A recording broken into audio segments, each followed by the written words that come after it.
Welcome to the Dice Tower, a series of video reviews about board and card games. Here are your hosts, Tom Vassell and Sam Healy.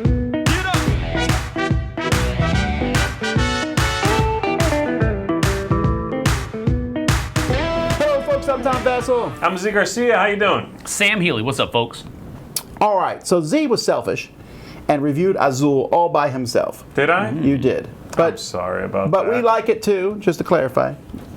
Then we all reviewed The Mind, where with some back and forth. The reason I'm mentioning those two games is because they've been nominated for the Spiel des Jahres in 2018. What? What number am I thinking of? 16. That's right. Well, The Mind. Crazy.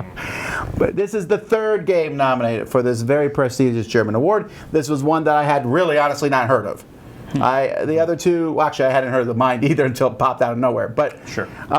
The designer of this one, Rüdiger Dorn, very well known. I like his games a lot. And Queen makes a lot of good games, so that's all I know. It's Egyptian theme, but you said that Queen tends to make a lot of They Egyptian do theme. a lot of them. They do a lot of them. They love that setting. Although we were laughing because the theme of this game is you're racing down this temple to collecting treasures. And I don't actually know how that makes sense. You see these people here, they're like calmly walking through. They're like... Doot, doot, doot. And Well, the really interesting thing about it is the fact that you are not racing your way out of a temple. The game ends when you seal yourself in a tomb at the end of it. I don't think you Right. seal yourself in. You seal yourself in. No, I don't think you do. Put a key in the door, it opens, and then when you walk in there and grab that treasure, game over. No, It's no, a very and dark then you play, thing. There's then you always play a secret. Escape. It's the reverse of this. There's always from a the same company. See what I mean? There's always a secret passage where you allowed you Got it. And the secret passage always takes about 2 minutes. Yes. Yeah, it's It took way you, shorter. you Yeah. had to go through all these traps, and then you're like, Right. oh, I could have just opened this door here. Yep. All right, so Luxor. Here's how to play it.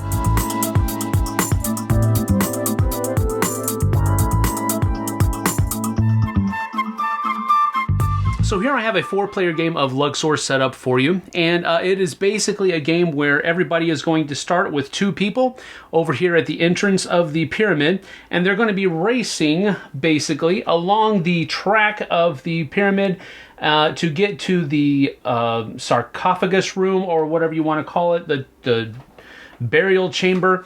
You have to have a key to get in there, and the first person that gets it gets this sarcophagus, which is worth 5 points. The second person gets this one, which is worth 3, and then everybody who is in here also gets 13 points at the end of the game. Once the second sarcophagus is taken, then everybody has 1 remaining turn left, so that everybody has the same number of turns, and then points are tabulated. Now, at the beginning of the game, everybody is given a hand of 5 cards. Now, these 5 cards are going to be how you move throughout the course of the game, and they have a couple of different things on them.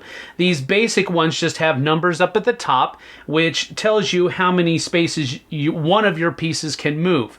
If there is a red cube here, then that means you're going to roll the die and then move that many spaces. Only one of your guys, though.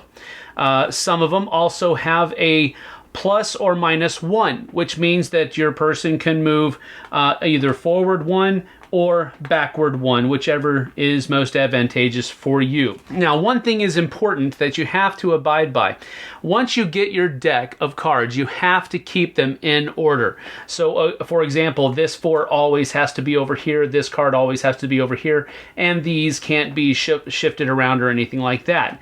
The reason is because when you play a card out of your hand, you can either play this one on the far left or this one on the far right. You cannot play these 3 cards until they have become the outside cards. And you might be asking, well, how are they going to become the outside cards? Well, let's say that you play this card out of your hand. Then when you draw a card to replace it, it goes in between in the middle like so. So now the 5 over here is on the outside, and the 4 is still on the outside over here, but that one that you drew just now to replace the one that you just played over here has been put in the middle. So on your turn, you're going to do just that. You're going to take one of the cards out of your hand and play it first. So let's say I'm going to go ahead and play the 2 because I really don't have that much of a choice here. So I'm going to play the 2, and one of my green guys gets to move 1, 2 spaces to that space. Now, these tiles are built such that they have a couple of different things on them. First of all, there is a set collection aspect of the game where you're trying to collect sets of these different kinds of relics that are in the pyramid. One of each relic, there are 3 of them, consisting of a set. And then you have a number of points that will be awarded to you if you're able to take this tile from the board. You're able to take the tile from the board if at any point in your turn you have at least 2 guys on this tile. Other tiles may require more. For example, this necklace here requires that you have 3 guys on there at least, and so forth and so on. So if I am able on my next turn to get a second person here before somebody else gets 2 people there, then I will be able to take this into my tableau as part of that set collection mechanism.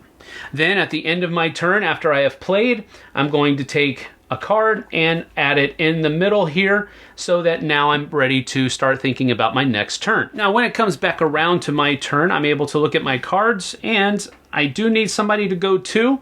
I could play this card and roll and possibly get 2, or I could be smart and just play the card that I have that has 2 on it and move one of my guys to it. Now, as soon as I do that, I'm able to take this token and place it in my tableau, scoring myself, first of all, 4 points for doing so. So I move my marker 4 points there. These 2 guys remain here.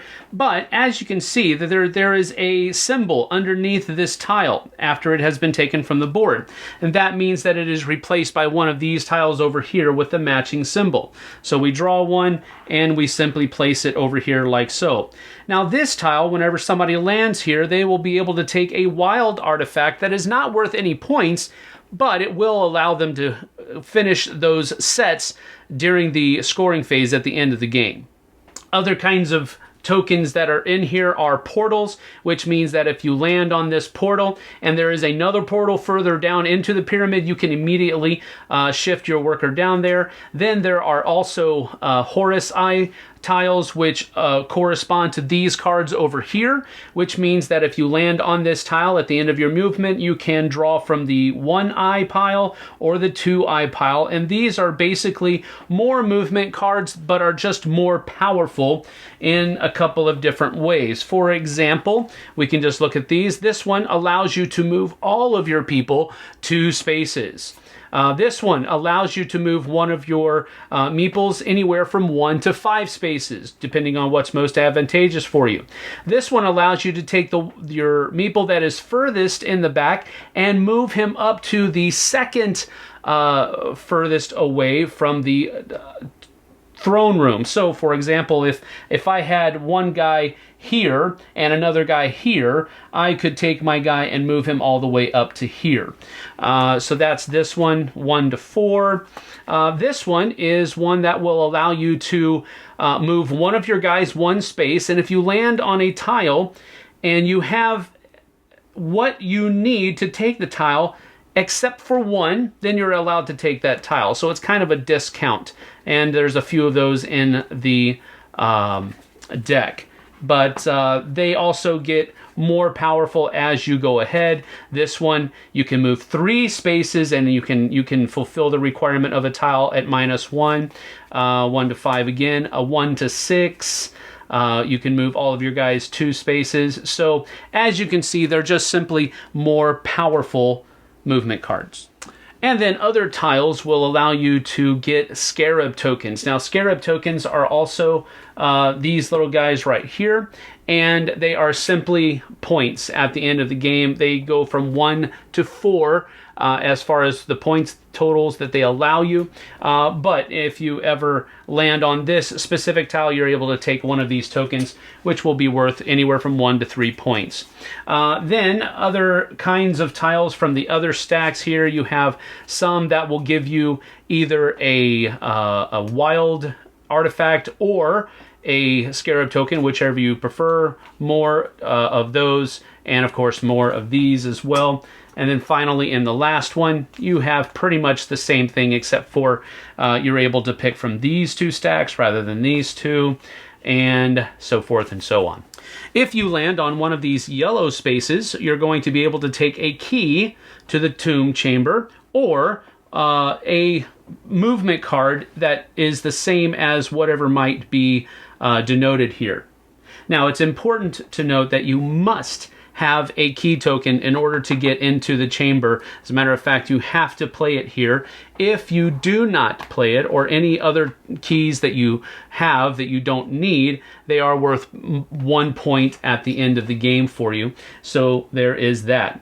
If you land on these pinkish red spaces, you at the end of your movement, then you must immediately move forward 3 more spaces. So if this red fellow landed right here on the end of his turn, he would immediately go 1, 2, 3 more. And that's generally how the game would continue, with people taking turns playing a card from either the front or the back of their hand, and then replenishing their hand in the middle, moving around the board, trying to score as many of these tiles as possible until both of these sarcophagus tokens are taken, and then and each player is able to have an equal number of turns. Once that is the case, the game ends and scores are tabulated. Scores are tabulated using this scoring sheet here, which means that, first of all, wherever you have a person, whatever chamber that your people are in, they will get a number of points equal to the point total that's on the wall here.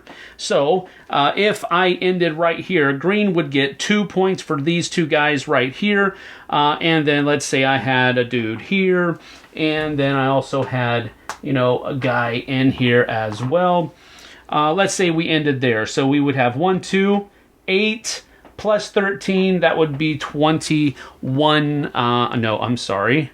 Yes, no. That would be 21 points for just this part of the scoring. And then we would move, and the people who got the 2 sarcophagus tokens would get their 5 and 3 points respectively. Any leftover keys that were not necessary to get into the tomb will award 1 point each. Sets are then scored with this rubric right here. If you only have 1 set, then you get 3 points. If you have 2, you get 7, and so forth and so on. And as I said earlier, you can use these wild artifacts to help you finish those different sets.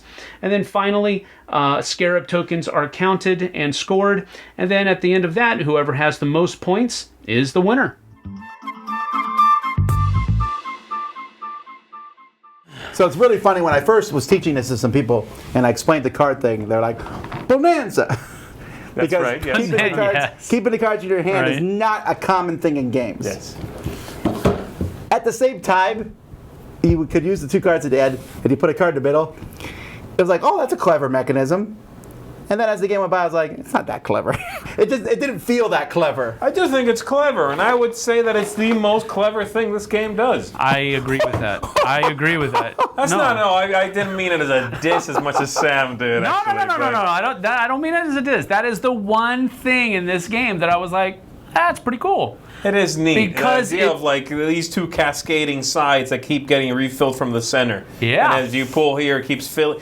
I don't know. It works. It changes how you manage, how you work your hand management. Yeah. Because it drops in the middle, and if you get that card and it drops in the middle, you're like, oh man, how am I want to use that card. Which side am I going to go at now? And now that changes how I'm going to move my guys on the board a little bit. Yeah, and if you have some of those special cards, you have to time them just right also, you know? Yes. No, I do think that that's clever. The rest of it, look, it's pretty standard scoring. Everything else in this game as far as scoring goes, we've seen 100 times. Sets for points. Yes, sets and where you ended up, and if you got in there first. That was different than most games, though. Most games have a where you end, you get points. There's a few games that do that. Yeah. I've never seen one with points that were like 5 points for this spot, the next spot, 0. Yeah. Usually it's 1, 2, 3, 4, 5, 6, 7. It goes. Right. Or it's ascending. Or it's The sort deeper of ramps up. the deeper you get into the temple, the higher the point value is. But it's not how it is here. Right. I mean, it is at the very end. Right. At the very end, yes. But other than that, you could be in the wrong space, be like, oh, 0. Yeah. And the very next one would have been 5 or 6 points. Yes. So, after playing it, I feel like I can call this game a gamer version of Candyland in a sense. You are literally playing cards to move you down a path. Now, then you are picking stuff up on that path as time goes by. But that is essentially the gist of it. And of all the games for the Spiel des Jahres, this is probably the easiest one to teach and play. I was thinking more Sorry. Gamer version of Sorry, because you even have those places that make you slide forward 3 or 4 spaces. I think if you do that, you should hit everyone and they have to go back. And then, oh man, sorry. No, that would not. That would not. That would not be good. Yeah. No, it would, because then those spaces would mean something. They're literally go forward 2. This is the year 2018. Yeah. Why are we still sticking that in the game? I hate those spaces. I think they're those dumb and a waste of spaces, time. many years from now, people will use them as the free parking in Monopoly, where once you land on there, you get to draw 2 and you draw you make 3 someone and, skip a turn. Yeah. You know, slide forward. Anyone you pass, they skip a turn. Those have legs. They're just not in there yet. Those are coming. Expansion. Just Don't those think so. tiles. We were even talking about maybe it could switch around as you Yeah, like land make on it its go back stuff. every now and then. Yeah, I don't know. The game definitely feels geared towards a younger market, I would say. Yeah. The theme is There's nothing wrong with that. very digestible. It's easy to get into the theme. It's attractive. It's clear, you know. But yes, it's a supremely light game at the end of the day, with a lot of forgiving scoring. Those spaces that give you sort of random points are very, very forgiving. At the end of the day, you could lose to a very young child because they ended up in better spots than you know. Is there no strategy whatsoever? No, there are clever moments in this game. Okay, you will be able to pull off instances where you go, hey, all right, I was able to jump 2 people up at once with that one special car that moves everybody 2 spaces, and I immediately landed on a spot and took it. The flip side of that, which is what makes me worry about how light and straightforward and you know, neat for kids this could be, or families, is that it's pretty mean also. And I'm like, you know, I don't know. I'm worried that it might be too punishing to have the youngest player at the table, you know, move up one character and then move up another one, and here I go, blah, it's my tile. And then weeping occurs. Yeah, I don't know. Again, Garcia. So I worry about that a little bit. Yeah, it might be on the mean side for kind of the target audience it seems to be going for. I can definitely see that. I mean, even within my family's dynamic, we have, you know, a 7-year-old who could definitely play this game. Sure. We also have, you know, the 15-year-old, the 18-year-old, and the 19-year-old as well. And the 18 and 19-year-old, well, they like to do, that'll be funny because I'll take that right out from underneath you. And then the waterworks starts. Right. You know, and From the 19-year-old. Luxor Waterworks. yeah, from the 19-year-old. Yeah, that's. I mean, it is. I think it's a decent game, but I'm also worried about how mean it is, because it is very deflating to have things in your hand set up to get that tile, and somebody else is just able with one card to swoop in there and grab it from you. Sure. I'm reminded of Fire and Axe, a Viking Saga, where you get, you have that reaction to the game as well, where you have everything set up to take that city, and then somebody just kind of swoops in right before you and does it. So it has that same feeling to it. I think it's more mitigatable in Fire and Axe than it is here, because here it's just basically a luck of the draw. In Fire and Axe, it's a little bit more of a planning out your turn, your week properly, so that somebody isn't able to do that to you. Sure. But Or here, getting away from someone, you can diverge paths. Correct. In this, you're racing down the same path. yep, the same Someone's corridor. on your tail, probably. Well, speaking of racing, that's another thing. I don't know about this game. It literally, one person can be like, you know what, we're going to finish this game. And run all the way to the end, especially if a tunnel, and I've seen this, pop up at the very first spot and then pop up near the end. So they run one person down, They open that tunnel, they pop someone else through, and they finish the game. And you're like, oh, okay, but I was going to collect some more tiles. It just didn't feel like the game had a solid ending. It's really easy to have and almost every game I've seen of this hasn't had very close scores. Someone usually whoops up on everybody else. I mean, I would say there's a couple of things that mitigate that. You need a key to get into the final temple, and you need 2 people to do it. You can't just say, I'm jumping to the end, game's over. No, but you could run one person fast, get a cup. All you need is 2 keys in the way, and get to the end, and then the other person just pops through the tunnel. Yes, I could see that. Again, I've seen it happen. That reminds I'm not bitter. That reminds me a little bit of Clank in some ways, where someone can run down, grab something, run away, and end the game. True, which is why Clank in Space is better. But in this game, running to the end is huge. Well, running to the end is the point. I get it, but 17 Because you'll points pick or up whatever, stuff. that's a You'll lot. pick up stuff on the way, 17, right? 18. 18. But here's the thing. You were comparing it to Clank. And Clank, if you run in and out, you usually have a pretty small treasure. Someone else can get more points. That's what I mean. In this one, you're meant to run out. Like, you're supposed to. You're going that way anyway. I just feel like you want to do more, and if you're like doing a slow and steady thing, that you can't. Yeah. You can't. You'll lose. I think at the end of the day, this game is cute. It's well produced. Yeah. Looks good. It's got a clean look. The mechanism of the card management, that's clever. I haven't seen quite that before. It works well. I would like to see that mechanism in something else. But the scoring is so pedestrian. It's been done to death in so many other games. The game outstays its welcome a little bit. I thought it was a little on the long side for basically no change from my first round to my last round. I'm doing the literal same thing. That I don't know. I am surprised it's got nominated as one of the 3 possible best family game of the year. So it's okay. Yeah, I'll give it a single Scarab Beetle up because it works. The whole game works. It's fun. It's easy to play. When it was done, I wasn't like, I hate this game. No, in fact, you say, let's play it again. I'm like, all right, sure. But at the end of the day, I don't know that it offered anything really that interesting to. I didn't feel like the winner was like, you, sir, outsmarted us. Sure. No, you just got cooler cards. Yeah. And then when we shuffled through the deck, got them again when I was looking for them. Yeah. And that's fine because, again, it's an entertaining thing to play. I just, at the end of the day, if you said you can never play this game again, I'd be like, oh, okay. And so that's kind of average for me. So this game is an average game for me. Absolutely. I agree with that. I just don't find it memorable, and I think this is one of the nominees, unless it wins for some reason, that in a couple of years, no one's going to be talking about anymore. Except they'll be like, what's the game Azul beat? Like, Luxor. Or the Mind, maybe. But, yeah, it does not stand out. I don't think this is, in such a crowded market anyway, there's nothing here that stands out.